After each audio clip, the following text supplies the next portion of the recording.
Hi, I'm Ellie Bladen, and today I'm going to be talking you through my top 5 tips for making wildlife films on a budget. Making wildlife films is a really fun and constructive way to engage with the nature around you, whether that's right here in your garden, in a local park, or in an urban centre. Now, I'm a full-time PhD student, so I don't have whatever cash I like to splash on the best gear, so I have to be a little bit innovative when it comes to my shooting. But luckily, these days, smartphones have really amazing cameras, and if you have an SLR for photography, they usually have a film mode, which is more than good enough for putting on YouTube or sharing on social media. So you can do a lot with things you already have lying around.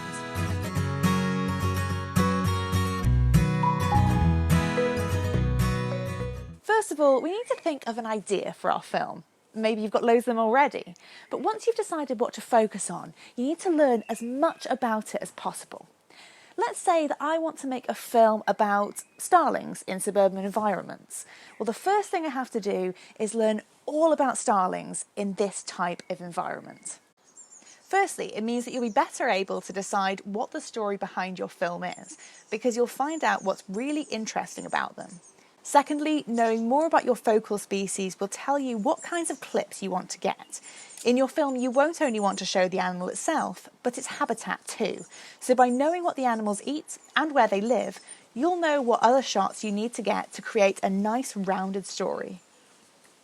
Thirdly, it'll give you an idea of how best to film your species. So practical things like where to find it and what the best time of day to film it is.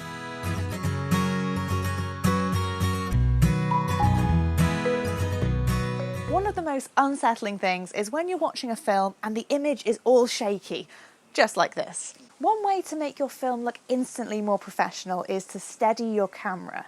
If you've already got a tripod, brilliant. But you can also get them second-hand from sites like eBay or Gumtree, really reasonably priced. Or if you're using a phone to do your film, you could get something like a GorillaPod, which grips onto something in your environment and then on your phone to steady it. Or if you're ready to scale up a bit, you could try something like a smartphone gimbal. These steady your camera perfectly, and they're really good if you want to present the film yourself, because you can be on camera and walking without the footage going up and down. Of course, if you're just starting out, there's no need for something like this. We're just doing it for fun after all. And if you don't want to spend anything at all, then just find a really good place to put your camera down and steady it so that your footage is nice and smooth. We don't want to make our audience seasick after all.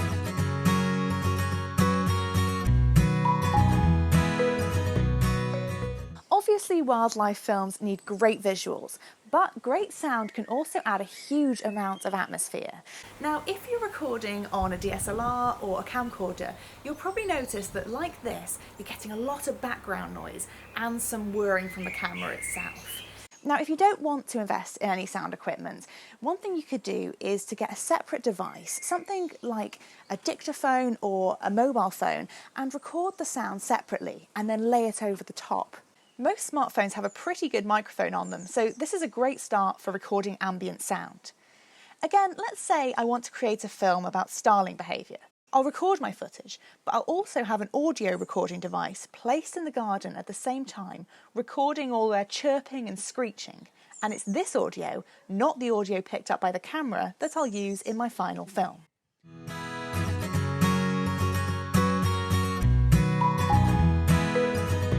We want to make our film interesting to watch, not just in terms of the story, but also from a visual perspective.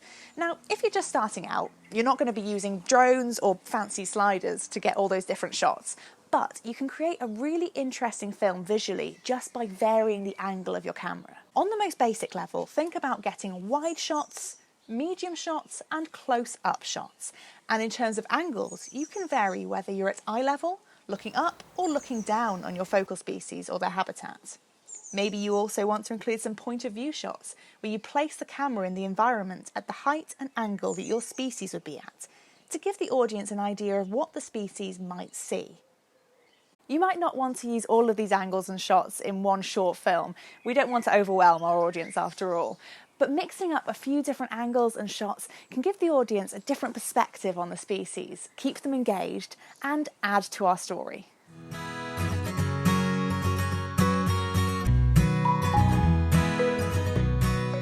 So you've got all your footage and it's now time to make it into a film.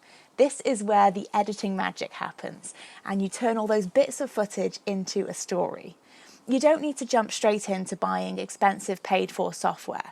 There are some really good free ones out there to start you off. If you have an Apple Mac, you can start off with iMovie. It's simple and perfect for starting out with editing. I still do some of my very quick edits in iMovie. If you don't have a Mac or you fancy something with more functionality, you can try the free software DaVinci Resolve. I will say that when I first started editing, I did find DaVinci quite overwhelming. It's just got so much functionality and so many options. But there are loads of good YouTube videos out there to help you navigate it, so it'll be second nature in no time. Anyway, those are my top 5 tips for making wildlife films on a budget. Of course, there's so much more that you could learn, but these will put you far on your way to making wildlife films that you can share with your friends and family, and maybe even enter into an amateur filmmaking competition. Now it's just time for you to get out there and see what you can capture in your local patch.